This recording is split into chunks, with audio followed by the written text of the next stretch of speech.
औरंगाबाद को पटना जाने की जरूरत नहीं है, अपने काम से जाएंगे, लेकिन सरकार औरंगाबाद के दरवाजे पे आएगी।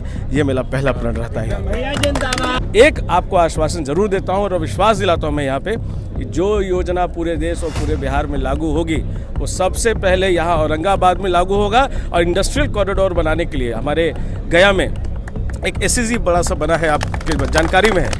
उसके कारण औरंगाबाद, उसके कारण भी औरंगाबाद में बहुत सारी संभावनाएं रोजगार की और विकास की खुलती है। मैं उसके लिए भी मजबूती से काम करूंगा। आज बिहार को आंखों से देखा भी जा रहा है, अखबारों में पढ़ा भी जा रहा है और न्यूज़ में सुन के बिहार की तारीफ भी हो रही है। तो ये युवाओं का बिहार है। जब बजट का आकार बड़ा हो जाता है, जब आयुष्मान का आकार बड़ा हो जाता है, जब गांव में पैसे पहुंचना शुरू होते हैं जीविका दीदी के माध्यम से, चाहे वो आपको 400 रुपये से 1100 पेंशन बढ़ता है, जब रोजगार की उद्यमी की बात शुरू हो जाती है, उद्यमिता की बात शुरू हो जाती है, तब आपको दिखता है जब इन्वेस्टमेंट शुरू होगा तो रोजगार अपने आप बढ़ेगा। मेरी पार्टी, मेरी एनडीए और मेरा एक ही संदेश होता है, संकल्प से सिद्धि। 2025 का जो ये चुनाव है, ये चुनाव आने वाले कल के लिए चुनाव है, ये बीते हुए कल की चुनाव नहीं है। क्योंकि बीता हुआ कल बिहार का बहुत भयावह था। जंगल राज की कहानियाँ हम सबने सुनी है, बाकी कुछ कम बेसी तो चलते रहेगा, लेकिन सेवा में, समर्पण में और सत्कार आदर में जिंदगी भर कभी कभी नहीं होने दूंगा। नमस्कार, मेरा नाम अयान है और इस वक्त मेरी मौजूदगी औरंगाबाद सदर विधानसभा क्षेत्र 223 में है, जहां पर त्रिविक्रम नारायण सिंह नॉमिनेशन करने के लिए आज जा रहे हैं, नामांकन दाखिल करने के लिए जा रहे हैं। खास बातचीत करेंगे। यहाँ पर वो मौजूद हैं जो इस वक्त भारतीय जनता पार्टी की तरफ से विधानसभा के उम्मीदवार बनाए गए हैं, त्रिविक्रम नारायण सिंह जी। पहले तो स्वागत है सर। बहुत बहुत धन्यवाद। और आपके माध्यम से आपके सारे व्यूवर्स का, खास करके औरंगाबाद विधानसभा के, औरंगाबाद ज़िला के और अपने बिहार के तमाम वैसे लोग, वैसे साथी, वैसे अभिभावक जिनके आशीर्वाद से आज ये मेरी ज़िंदगी का सबसे बड़ा क्षण है। आप सबों का बहुत बहुत धन्यवाद। सर, आज नॉमिनेशन के लिए आप जा रहे हैं, किस तरीके का तैयारी है, क्या कुछ कहिएगा सर? आज औरंगाबाद सदर सीट से आप 223 से नॉमिनेशन के लिए जा रहे। मेरी पार्टी, मेरी एनडीए और मेरा एक ही संदेश होता है, संकल्प से सिद्धि। तो आज संकल्प लेकर सेवा का संकल्प में नामांकन भरने जा रहा हूँ और उसकी सिद्धि तक पहुँचाने के लिए मेरे पुरुषार्थ की जरूरत है। और उसमें सारे भारतीय जनता पार्टी और एनडीए के कार्यकर्ताओं के साथ उसको सिद्धि तक ले जाने का प्रण लेके जा रहा हूँ। मुझे लगता है कि जैसे माहौल दिख रहा है आपको यहाँ पे भी, और कार्यक्रम स्थल में मुझे लग रहा है कि आबो हवा पता चल गया होगा यहाँ से। तो मुझे लगता है कि, और मैं ऋणी हूँ और मैं आभारी हूँ, जितना आशीर्वाद, जितना समर्थन, जितना प्रेम मिला और यहाँ तक मैं पहुँचा, मैं उसके लिए आपका आभारी हूँ। सर, नामांकन के पश्चात किन विजन के साथ आप इस क्षेत्र में जनता के बीच जाएंगे और क्या जनता के बीच क्या आपका विज़न होगा, किस तरीके से जनता के समक्ष जाएंगे? मैं एनडीए और भारतीय जनता पार्टी का एक छोटा कार्यकर्ता हूँ और हमारे शीर्षस्थ नेताओं ने अपना विजन बहुत अच्छे से ले डाउन किया हुआ है। एक तरफ सबका साथ, सबका विकास की बात होती है, तो एक तरफ न्याय के साथ विकास की बात होती है, बिहार फर्स्ट, बिहारी फर्स्ट की बात होती है।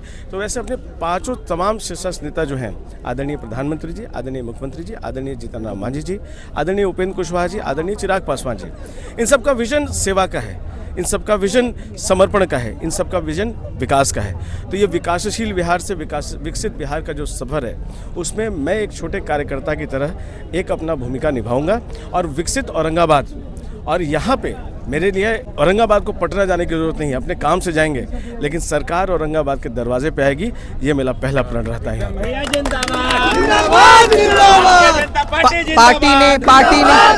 पार्टी ने आपके साथ विश्वास जताया है।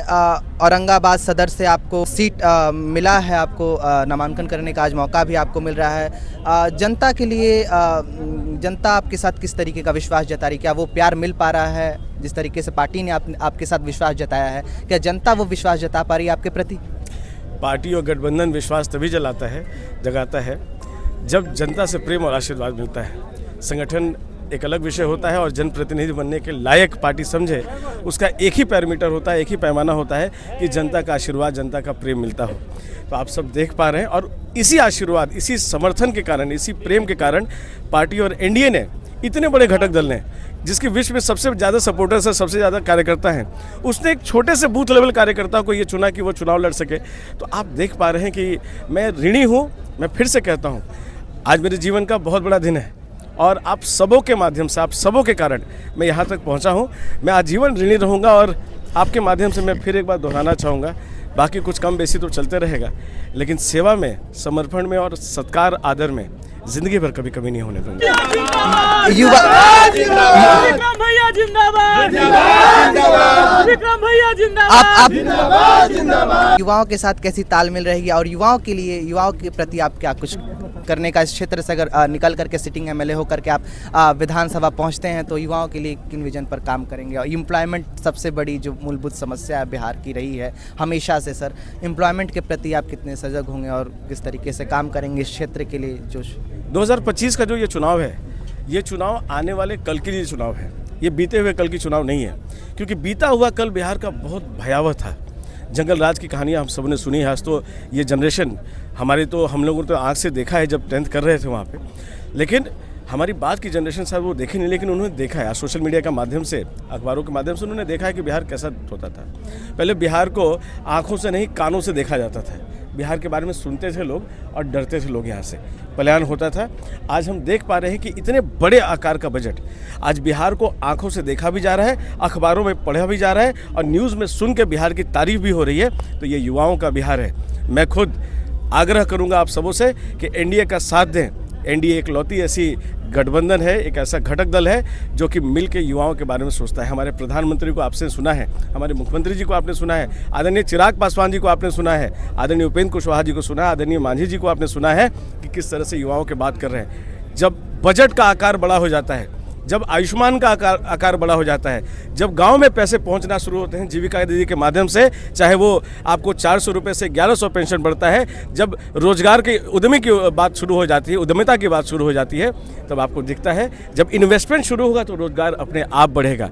एक चीज़ में सिर्फ ये आपको विश्वास दिलाता हूँ अपने विधानसभा के बारे में, मैं पूरे बिहार का तो एक कार्यकर्ता ज़रूर हूँ, देश का कार्यकर्ता ज़रूर हूँ, लेकिन एक आपको आश्वासन ज़रूर देता हूँ और विश्वास दिलाता हूँ मैं यहाँ पे कि जो योजना पूरे देश और पूरे बिहार में लागू होगी वो सबसे पहले यहाँ औरंगाबाद में लागू होगा। और इंडस्ट्रियल कॉरिडोर बनाने के लिए हमारे गया में एक एसईजी बड़ा सा बना है, आपके जानकारी में है।